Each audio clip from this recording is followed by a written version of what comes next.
Hello class, अभी का topic start करते हैं, एडी करंट लॉस। इसके जस्ट प्रीवियस वाली क्लास के अंदर हमने हिस्टैरिसीस लॉस को स्टडी किया था। ओके, तो मैग्नेट का जो दूसरा लॉस है, very very important eddy current loss है। ये वापस आपके लिए बहुत इंपॉर्टेंट होता है, क्योंकि अगेन ये जनरेटर मोटर्स, ठीक है, इंडक्शन मोटर्स में बहुत बहुत इंपॉर्टेंट रोल प्ले करता है ये लॉस जो अपन पढ़ने जा रहे हैं अभी, एडी करंट लॉस। इसको बिल्कुल ध्यान से समझिएगा। और देखिए क्या होता है अपने पास में, वापस अपन एक रोड पे आते हैं। आपको मोस्ट ऑफ मैग्नेट चैप्टर के अंदर जो हर एक टॉपिक है वो इस कोड से ही रिलेटेड है, तो इसको बिल्कुल ध्यान से समझ लीजिए कि कैसे इसके पास में जो मैग्नेट लाते हैं तो कैसे इसके अंदर भी ईएमएफ इंड्यूस होता है, करंट इंड्यूस होती है, या फिर करंट देने पर इसमें किस तरीके से मैग्नेट इंड्यूस होता है। ओके, इसको आप बिल्कुल अच्छे से पढ़ लीजिए। हर एक टॉपिक अगर आपको ये चीज़ है कि करंट कैसे इंड्यूस होती है या मैग्नेटिक फ्लक्स कैसे इंड्यूस होता है, वो अगर आपको समझ में आती है तो आपको इसका हर एक चैप्टर, इनफैक्ट जनरेटर मोटर के अंदर हर एक टॉपिक बिल्कुल अच्छे से समझ में आएगा। तो इसलिए हर एक टॉपिक को बिल्कुल ध्यान से समझिए। ओके, देखिए आगे क्या टॉपिक है अपना, eddy current loss. Eddy current loss, इसको हिंदी में क्या बोलते हैं, भंवरधारा हानि। भंवरधारा हानि क्यों नाम दिया है इसको, कि जैसे आपने अभी आपको पता लग रहा होगा कि इसमें आप करंट के बारे में पढ़ रहे हैं। जैसे आपने एसी पढ़ा है, अल्टरनेटिंग करंट है ना, प्रत्यावर्ती धारा, निर्दिष्ट धारा पढ़ी है, डायरेक्ट करंट पढ़ी है। तो ये भी एक प्रकार से करंट ही है, भंवरधारा। ठीक है, भंवरधारा जो एक प्रकार से लॉस होता है, इसलिए भंवरधारा हानि इसको बोला गया है। होती क्या है करंट, करंट लॉस को समझने से पहले आपको करंट समझना ज़रूरी है कि ये करंट कहाँ से उत्पन्न होती है। ओके, देखिए यहाँ पे कि जब अपने पास में एक रोड है और ये यहाँ पे एक इसके ऊपर कॉइल लपेटी गई है, तो जैसे ये कॉइल करंट पास करेगी, ठीक है, जैसे इसके अंदर अपन करंट देंगे यहाँ पे, तो ये इस तरीके से फ्लो होती है ना, इस तरीके से फ्लो होती है। फिर यहाँ पे क्या होगा, ईएमएफ इंड्यूस होगा, फैराडे का जो लॉ कहता है। बट इसमें एक प्रॉब्लम आती है, क्या प्रॉब्लम आती है कि जो आपकी करंट जो सिर्फ कैसे, जो इसके ऊपर जो वायर लपेटा हुआ है, जैसे कॉपर का वायर लपेटा है ना, तो या फिर सुपर एनामल कॉपर वायर, तो ये इसी के ऊपर सिर्फ फ्लो होनी चाहिए आपकी करंट। लेकिन करंट का जो नेचर है ना, वो हमेशा लो रेजिस्टेंस पाथ चूज़ करती है। ओके, तो जो ये कोर जो आपने बनाई है ना, कोर जिसको बोलते हैं, ये वाला जो पोर्शन है, ये जो करंट है वो इस स्टील का या जो लोहे का पार्ट है, इसके अंदर से भी क्या होती है, करंट फ्लो होने लग जाती है। इनफैक्ट यही नहीं, जनरेटर है या ट्रांसफार्मर, जहाँ पर भी कोई स्टील या आयरन के पास पार्ट्स लगे हुए हैं, ठीक है, नट लगे हुए हैं, बोल्ट लगे हुए हैं, कहीं पर इसको क्लैम्प किया हुआ है, तो वो जहाँ जहाँ उसको लो रेजिस्टेंस का पाथ मिला, करंट वहाँ वहाँ फ्लो होने लग जाएगी। बट एक्चुअल में आपको अपन चाहते हैं करंट वहाँ फ्लो हो, करंट तो सिर्फ आपकी जो वाइंडिंग वाला पार्ट है, करंट तो वहाँ फ्लो होनी चाहिए। लेकिन फिर भी क्या होगी, करंट इन क्रोड एरिया के अंदर या जो क्लैम्प बोल्ट है उनके अंदर फ्लो होने लग जाती है।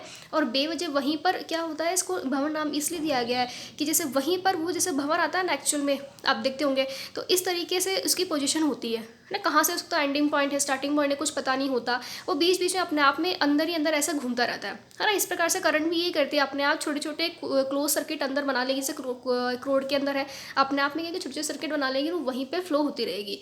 ये जैसे एक ट्रांसफॉर्मर है, क्रोड का डायग्राम बनाया है, ठीक है, ट्रांसफॉर्मर के अंदर जो वाइंडिंग होती है इस तरीके से होती है, क्रोड आपकी बनी हुई है, फिर एक वाइंडिंग आपकी यहाँ होगी, एक वाइंडिंग यहाँ होगी, तो इसके अंदर भी करंट जानी चाहिए इस कॉइल के अंदर। लेकिन करंट जो है वो इस जो लोहे का पार्ट वाला एरिया है, स्टील का जो पार्ट है, वो उसके अंदर भी क्या होती है, फ्लो होने लग जाती है। और अननेसेसरी क्या होगा, करंट जो भी पूरी आपकी 100% यहाँ यूज़ होनी चाहिए, करंट वो आपकी यहाँ पर भी चली जाती है और बेवजह अंदर ही अंदर घूम करके सर्किट में हीटिंग पैदा कर देती है। ठीक है, इसके अंदर आपको समझाते हैं किस तरीके से क्लोज सर्किट बनाती है।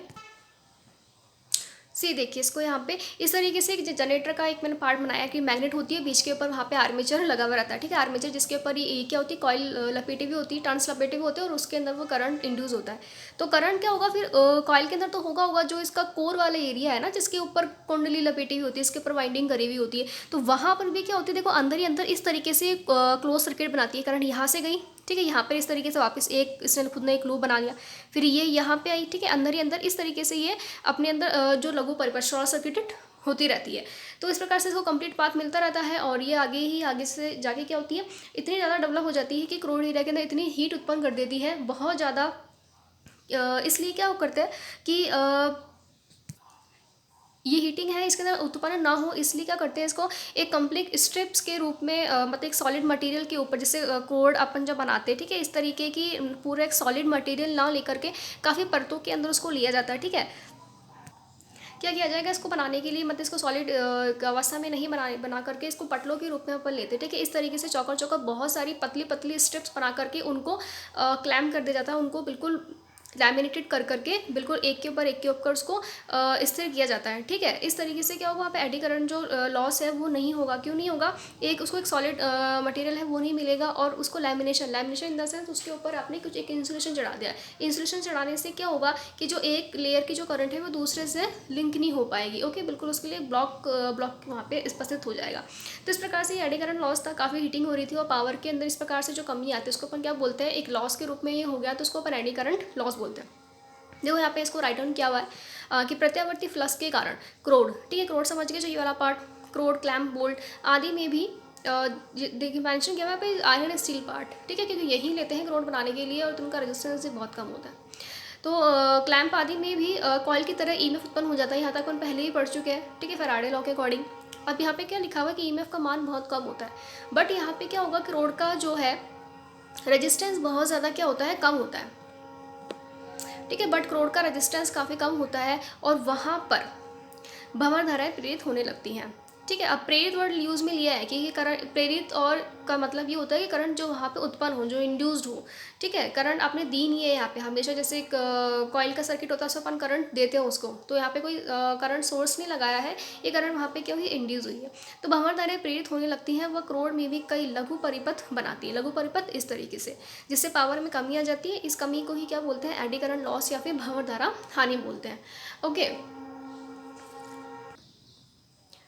ओके, आगे अब इसका अपन फॉर्मूला देखते हैं कि या फिर जो एडी करंट लॉस है किन किन चीज़ों के ऊपर डिपेंड करता है, जैसे अपन ने हिस्टैरिसीस लॉस के अंदर देखा था WE। ठीक है, इसको अपन क्या बोलते हैं, hysteresis sorry eddy current loss का जो जिस तरीके से इसको अपन किस तरीके से लिखेंगे, सिंबल क्या देंगे, तो उसको अपन क्या देते हैं, WE लिखते हैं। ठीक है, W मतलब जो वाटेज के अंदर होता है, लॉस हमेशा वाटेज में काउंट करते हैं लॉस को, और E फॉर एडी करंट। यहाँ पे ये लैम्डा लिया, जैसे वहाँ पर अपन ने ईटा लिया था स्ट्रेस लॉस के लिए। इस प्रकार यहाँ पे कांस्टेंट होता है जिसके ऊपर ये डिपेंड करता है एडी करंट लॉस, तो इसको अपन लैम्डा बोलते हैं। ओके, बी स्क्वायर मैक्सिमम क्या है, what is the flux density, and F is the frequency, and T is the thickness of the core, and V is the naught voltage, V is the volume of the core. Okay, तो देखते हैं यहाँ पे इसको किस तरीके से दूर करते हैं। अब वापस एक चीज़ देख लेते हैं यहाँ पे कि ये जो स्ट्रेस लॉस की तरह एडी करंट लॉसेस को आप यूनिट जो रहेगी उसकी वाट या जूल पर सेकंड ही रहेगी। ओके, अब किस तरीके से इसको डिज़ाइन किया जाएगा, एक बार आपने देख लिया कि हाँ इस तरीके से ये लॉस हो रहा है, तो हम क्या चाहते हैं कि किसी तरीके से वहाँ पे जैसे क्या हो रहा था कि कंप्लीट सर्किट बन रहा था। ओके, इस तरीके से यहाँ पर जो जितनी भी ये जो कोर अपन ने ली थी ना, उस तरीके से वहाँ पे अंदर ही अंदर क्लोज सर्किट बन रहे थे। तो अपन क्या चाहते हैं किस तरीके से क्लोज सर्किट ना बने ना, अंदर करंट ना फ्लो हो। तो वो कैसे पॉसिबल है कि जो कोर है उसके अंदर एक तरीके से रास्ता क्या ब्लॉक कर दिया जाए, तो करंट वहाँ पे फ्लो नहीं होगी। इसलिए अपन क्या करेंगे, या फिर अपन इसके फॉर्मूले में भी देखते हैं कि यहाँ पे जो थिकनेस है, ओके, क्रोड की जो मोटाई है, मोटाई के भी स्क्वायर के समानुपाती है या उसके बराबर है। जो WE जो लॉस हो रहा है एडी करंट लॉस, वो थिकनेस के, ठीक है, यहाँ पे थिकनेस मोटाई, ठीक है, कोर की, तो उसके स्क्वायर के समानुपाती है। तो दैट्स मीन कि आप क्या कर सकते हो, इसकी थिकनेस को कम कर दो, तो यहाँ पे जो एडी करंट लॉस है वो क्या हो जाएगा, बिल्कुल कम हो जाएगा। ओके, यहाँ से अगर इस थिकनेस को अपन कम कर देंगे तो यहाँ पे जो WE लॉस है वो क्या हो जाएगा, बिल्कुल कम हो जाएगा। तो इस थिकनेस को आप कैसे कर सकते हो, बिल्कुल इसको एक सॉलिड मटेरियल में ना लेकर के किस तरीके से लेंगे, देखिए यहाँ पे बिल्कुल आपको दिख रही है लाइन है, ये अपने क्या ले रखा है, इनको एक क्रोड को पटलियों के रूप में, जो पटली होती है ना, पटली जिसको बोलते हैं, पटलित क्रोड के रूप में इसको ले रखा है। एक बहुत सारी इस तरीके से कोर बना के, जैसे बहुत सारी क्रोर है, इसको बना दिया है यहाँ पे, और उसके एक के ऊपर अपन रखते चले गए। तो उससे क्या हो गया, फिर एक सॉलिड एक बंच टाइप का बन गया। तो यहाँ पे और फिर इन हर एक लेयर्स को पास, इसको भी प्रॉपर इंसुलेटेड किया है, इसको भी प्रॉपर इंसुलेटेड किया है। कैसे किया है, कोर के ऊपर इंसुलेटिंग पदार्थ वार्निश आदि का लेप चढ़ा करके।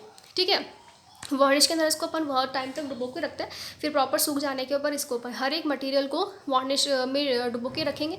फिर उसको बिल्कुल आप बंच करके इस तरीके से एक स्ट्रक्चर बना ली जाती है। ओके, अब इसको क्या बोलेंगे अपन, लैमिनेटेड कोर। तो इस तरीके से ये एडी करंट लॉस है, इसको ये दूर किया जाता है और बहुत ही इम्पॉर्टेंट रोल प्ले करता है यहाँ पे, क्योंकि इससे बहुत ज़्यादा हीट प्रोड्यूस होने लग जाती है। और इस हीट को दूर करने के लिए बिल्कुल ज़रूरी है कि आप इस लॉस की, आपको पता हो कि कितना अमाउंट यहाँ पे इस लॉस का हो रहा है और कितनी ज़्यादा इसको हो सके इस लॉस को दूर करना। ठीक है, बहुत ही इम्पॉर्टेंट है इस लॉस को दूर करना। तो ये काफ़ी आपके ट्रांसफार्मर के अंदर भी इम्पॉर्टेंट है, तो इसलिए आपको बिल्कुल आप अच्छी तरीके से देख लीजिए। ओके।